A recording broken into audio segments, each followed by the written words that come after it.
Capítulo 7. Como a infância molda o comportamento. Quando não obtém atenção e compreensão suficientes de suas necessidades, a criança passa a desdobrar para obtê-las. Quase tudo se faz na infância tem o propósito de agradar aos pais.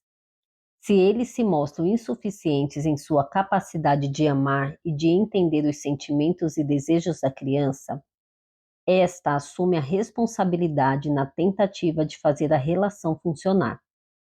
Por exemplo, se os pais forem rigorosos demais e esperarem comportamento e obediência impecáveis, a criança vai se esforçar para estar sempre à altura dessas exigências, seja no intuito de satisfazê-los ou ao menos de não ser castigada.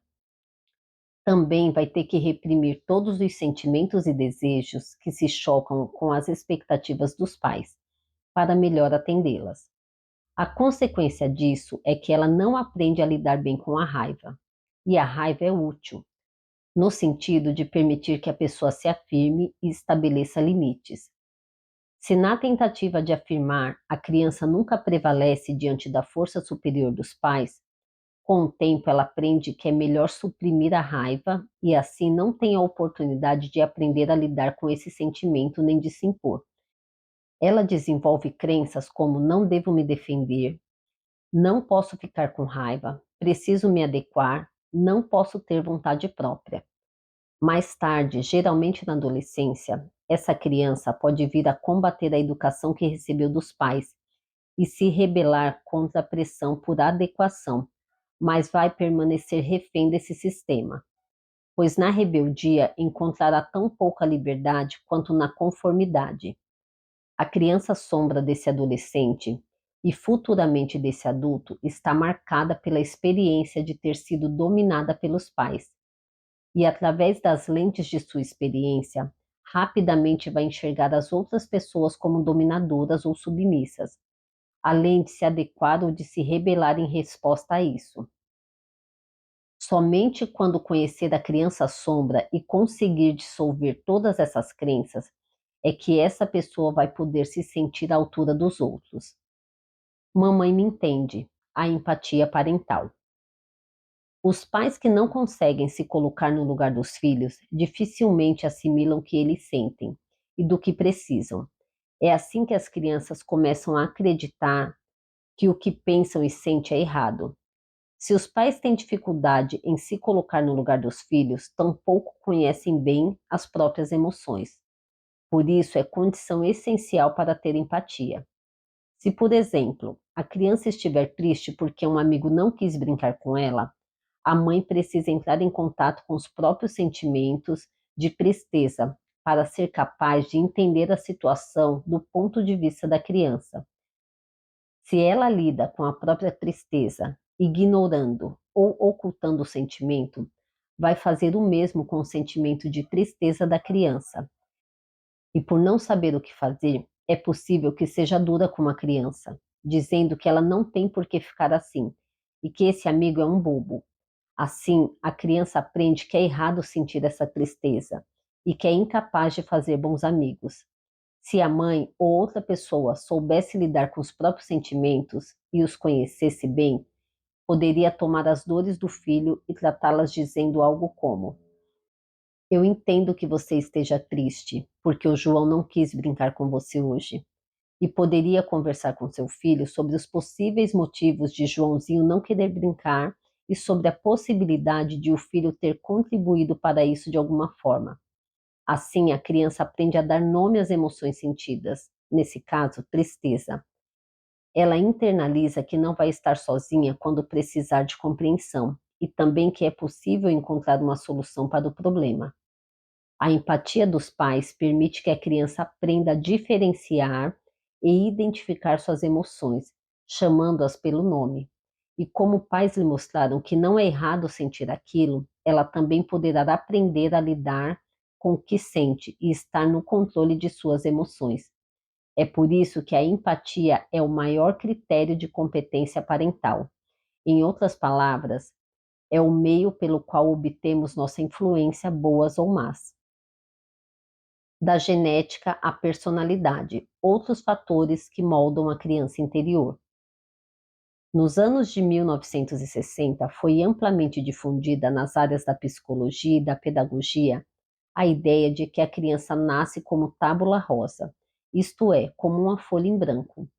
Muitos estavam convencidos de que o caráter e o desenvolvimento de uma pessoa dependiam inteiramente das influências exercidas pelo ambiente e da educação recebida. Devido a pesquisas mais recentes em neurobiologia e genética, essa visão mudou bastante. Hoje em dia, sabemos que são os genes o fator crucial a determinar a personalidade e a inteligência. Para ficar mais claro como isso acontece, vamos analisar os traços de personalidades que variam dependendo se a pessoa é introvertida ou extrovertida. Os introvertidos recarregam as energias por meio da solidão. Eles se esgotam mais depressa com o contato interpessoal do que os extrovertidos, não precisando tanto desse contato. Se lhe fazemos uma pergunta, eles mergulham em si mesmo para procurar uma resposta e só então falam. Já os extrovertidos conseguem refletir e falar ao mesmo tempo, e por isso, às vezes, surpreendem, para o bem ou para o mal, com o que sai da própria boca. Eles recarregam as energias quando estão em boa companhia e dificilmente gostam de estar sozinhos. Em geral, precisam de uma carga maior de estímulos externos para que seu interesse seja despertado e para que se sintam estimulados de verdade. Já os introvertidos são mais sensíveis aos estímulos externos e logo ficam saturados.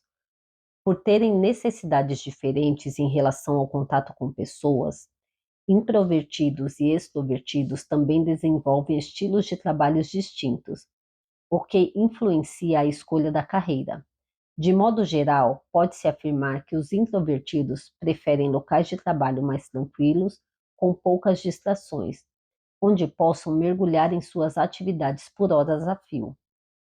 Já os extrovertidos amam o contato com o mundo exterior. Ou eles escolhem uma profissão que preenche essa necessidade de contato, ou então, após uma hora de concentração, precisam de algum contato com pessoas, seja presencialmente ou online, para recarregar as energias.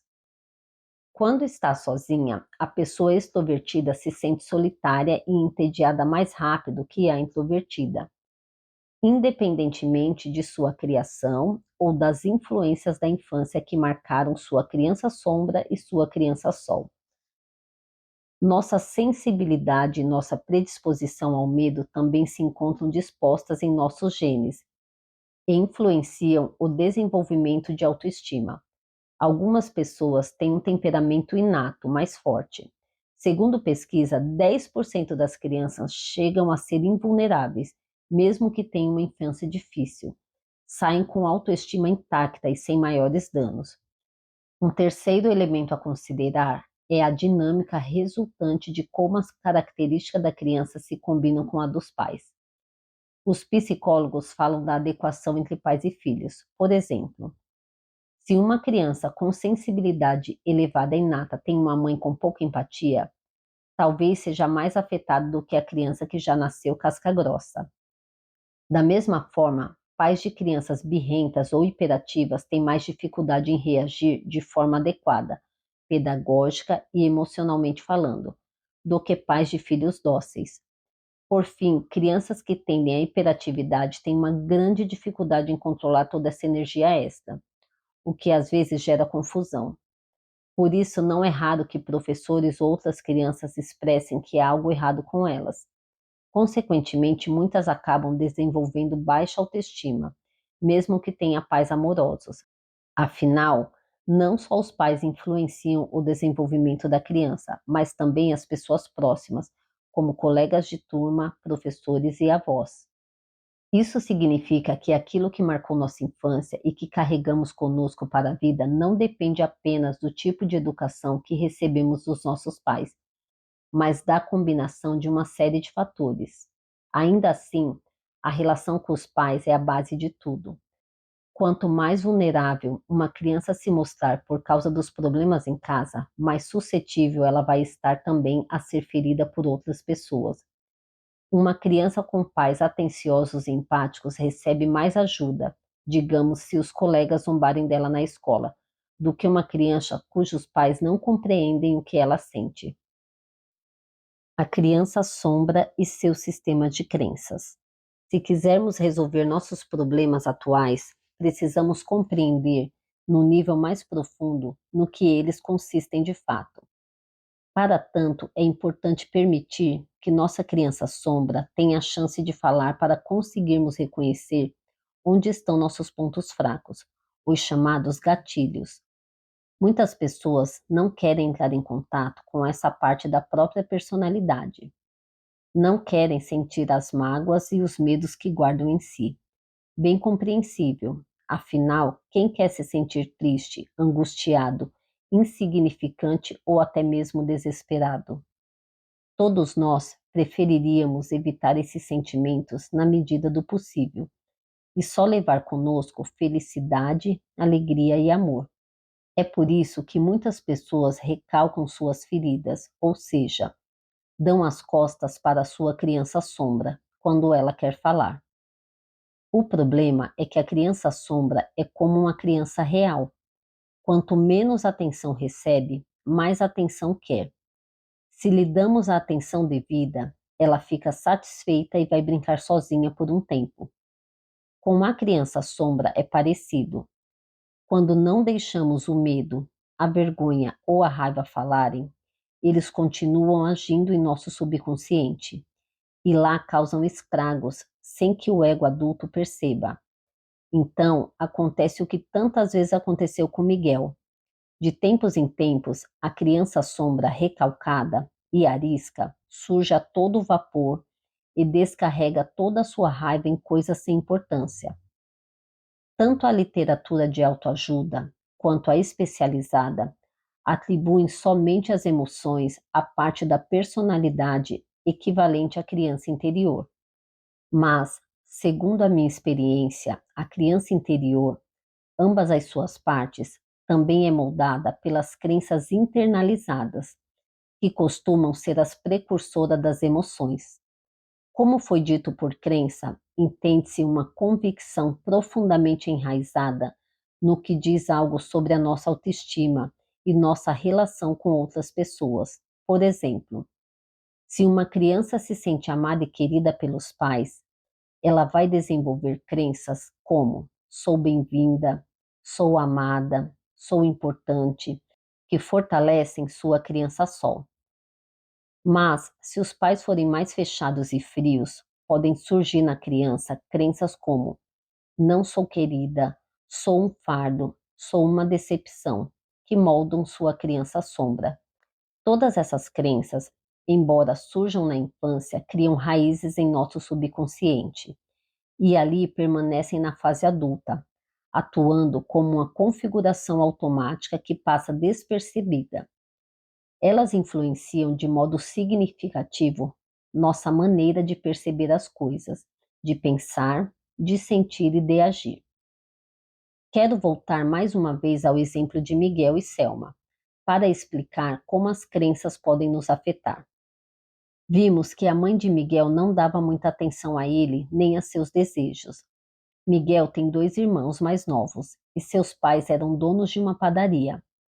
A mãe simplesmente vivia sobrecarregada e estressada demais para poder dar a devida atenção e consideração a cada filho.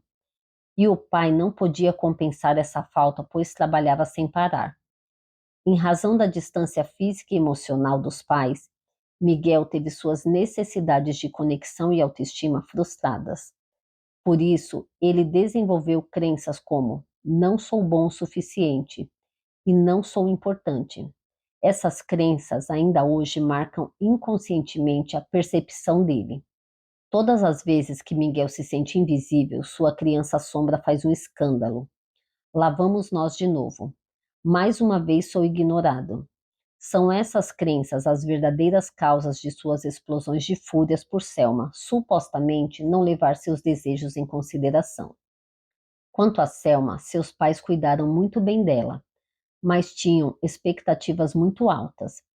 Eles lhe impunham limites muito rígidos em relação ao que é certo e errado.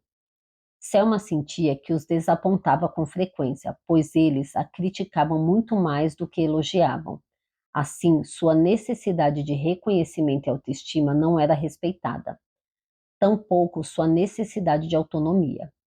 Foi por isso que sua criança sombra internalizou crenças como: não sou bom o suficiente ou preciso me adequar. Agora ficou muito fácil imaginarmos como a criança sombra de Miguel e Selma interagem. A irritação dele, ou melhor, da sua criança sombra, e as críticas excessivas aos pequenos esquecimentos de Selma afetam em muito a criança sombra dela, que consequentemente se sente pequena, insignificante e inferior, e reage se irritando, chorando e rebatendo as acusações. A tensão aumenta rapidamente. Nossas crenças são quase como nosso sistema operacional das emoções. Pode não parecer, mas seu poder sobre nós é imenso, seja para o bem, seja para o mal, seja sobre nossa criança sombra, seja sobre nossa criança sol. Nossas crenças são as lentes pelas quais enxergamos a realidade, por isso é essencial que falemos delas. A criança sombra mimada. Mas as crenças negativas não se originam somente da privação, da negligência ou da superproteção. Pais que deixam a criança fazer tudo o que quer e a mimam demais podem levá-la a acreditar que tudo tem que acontecer segundo a sua vontade e que ela mesma não precisa se esforçar. Em vez de subestimar, ela superestima a própria importância. Ela parte do princípio que merece obter tudo o que quer, e quando isso não acontece, reage com irritação e mágoas extremas. Crianças que são mimadas desenvolvem baixa tolerância ao sentimento de frustração. Não aguentam ter nem mesmo suas necessidades mínimas não atendidas. Enquanto crianças que cresceram com certas privações têm capacidade de adaptação. Crianças mimadas não se desenvolvem tanto nesse sentido. Não aprendem direito a se adaptar e a se encaixar numa comunidade, pois em casa eram príncipes e princesas. Suas crenças podem soar assim: sou muito importante, sou sempre bem-vindo, eu consigo tudo o que quero, eu mereço tudo, sou mais forte que todos, sou o máximo. Por isso, pode ser que no jardim de infância, no colégio ou mais tarde na vida adulta encontre dificuldade em se adaptar e tenham tendência a gerar conflitos. Elas, primeiramente, precisam aprender que na vida nada vem de graça e que terão que se esforçar. Isso pode ocasionar deslizes durante a formação ou levar à desistência. Em casos mais leves, elas até conseguem se encaixar bem numa comunidade e se mostram bem capazes, mas não sabem perder.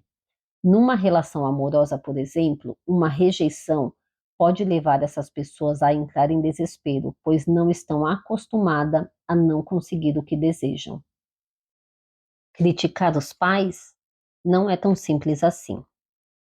Ao analisar nossa infância e nossos pais, muitos de nós relutamos em responsabilizá-los pelos nossos problemas. Vejo muitos clientes que entram num conflito de lealdade quando precisam observar os pais de um ângulo crítico. Eles os amam e lhes são gratos por muitas coisas. Sentem-se culpados quando devem contar sobre comportamentos que talvez não tenham sido tão positivos. Sentem que os estão traindo de alguma forma. Quero ressaltar aqui que o objetivo nesse tipo de reflexão não é desmerecer os esforços dos pais e declará-los culpados por todos os problemas na vida adulta, mas desenvolvermos uma compreensão mais profunda das influências que levamos conosco. Assim, não se trata somente dos aspectos ruins, mas também das influências positivas que tivemos dos nossos pais. Além disso, devemos ter sempre em mente que nossos pais também foram influenciados pelos próprios pais e que, no fim das contas, também são vítimas da criação que receberam. Meus pais, por exemplo, foram muito amorosos, Minha vinda ao mundo foi desejada e planejada, e minhas lembranças de infância são, em sua maioria, felizes. Mas minha mãe não admitia sentimentos de fraqueza. Ela era a mais velha de 9 filhos, e quando tinha 11 anos, eclodiu a Segunda Guerra Mundial. Não havia muito espaço para demonstrar fraqueza. Ela precisava se manter funcional, e já que não conseguia lidar muito bem com os próprios sentimentos de tristeza, por exemplo, ela às vezes não sabia o que fazer quando eu estava triste. Por isso surgiram em mim crenças como: tenho que ser forte, chorar é vergonhoso, bons pais também falham. Outra questão importante envolve o tipo de modelo fornecido pelos pais. Por exemplo, digamos que uma menina tem uma mãe muito amorosa, mas um pouco fraca, que procura sempre se submeter ao pai dominante. Caso se identifique com a mãe, essa menina pode desenvolver crenças como: mulheres são fracas, preciso me adequar, não posso dizer não. Ou então, em um movimento de rejeição à mãe, pode desenvolver crenças como: tenho que me defender, jamais devo me submeter, homens são perigosos. As regras e os valores que figuravam dentro de casa na infância também desempenham um papel importante. Crescer num lar amoroso, mas com regras muito rígidas em relação à sexualidade, pode marcar a criança de modo que ela mais tarde tenha graves problemas para desenvolver uma relação natural com seu corpo e sua sexualidade. Ou seja, mesmo quem tem muito a agradecer aos pais também certamente desenvolveu uma outra crença que lhe causa problemas hoje em dia. Para algumas pessoas, no entanto, é extremamente difícil formar uma imagem realista dos pais. Esse pode ser o caso quando, por exemplo, a imagem que se tem de um se turvou pela manipulação pelo outro. Quando uma mãe desabafa com muita frequência no ombro da criança sobre o pai, que não presta, a criança passa a enxergar o pai pelos olhos da mãe. Em meus longos anos como perita da vara familiar, aprendi que tais influências podem ser tão duradouras que essas crianças têm um relacionamento ruim com o pai durante toda a vida, ou até o evitam. O mesmo se aplica à situação inversa, quando é o pai que se queixa da mãe. Existe também outro fator que explica essa dificuldade para formar uma imagem realista dos próprios pais, e está ligado à nossa tendência de idealizar nossos pais quando crianças. Quando pequenos, somos existencialmente programados para confiar nos nossos pais e vê-los como os bons e corretos. É necessário que as crianças idealizem os pais, porque senão sentiriam um medo avassalador de estarem à mercê de cuidadores imperfeitos ou até mesmo maus. Algumas pessoas levam a imagem idealizada para a vida adulta, o que pode dificultar a formação de uma imagem realista sobre os pais que possa expor de maneira fiel seus pontos fracos e fortes. Se eu, como adulta, enxergo meus pais através das lentes da idealização, não consigo me desprender deles de forma saudável. E se não consigo me desprender, é difícil trilhar um caminho próprio nessa vida. Só quero me reconhecer e esse reconhecimento é a base para o desenvolvimento pessoal. É importante que eu forme uma imagem realista sobre mim e sobre meus pais. Uma imagem realista não impede que tenhamos um carinho profundo por eles. Posso amar meus pais e valorizá-los pelas pessoas que foram e são. Para isso, eles não precisam ser perfeitos e infalíveis. É assim com toda forma de amor. Se só posso amar o que é perfeito, então não é amor. Uma observação: a causa do mau humor pode ser genética. Algumas poucas experiências negativas bastam para deixar marcas profundas em nossa mente. Infelizmente, isso não acontece com as influências positivas, pois fomos geneticamente concebidos para atentar mais às notícias ruins do que às notícias boas, e porque a nossa capacidade de memorizá-las é bem maior.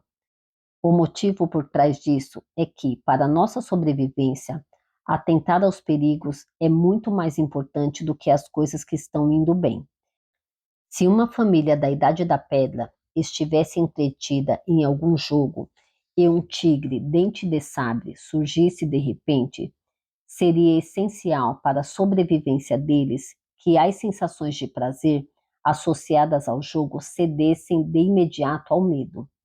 O cérebro teve que alternar instantaneamente de uma corrente de alegria para uma corrente de medo para que a família conseguisse fugir. Também era essencial para os primeiros humanos lembrar quais plantas eram venenosas e quais não eram. Erros podia e ainda podem ser fatais. É por isso que o nosso cérebro foi programado para registrar erros e perdas. Muitas vezes, isso significa que acabamos reparando somente nos defeitos, principalmente quando agimos no modo criança-sombra.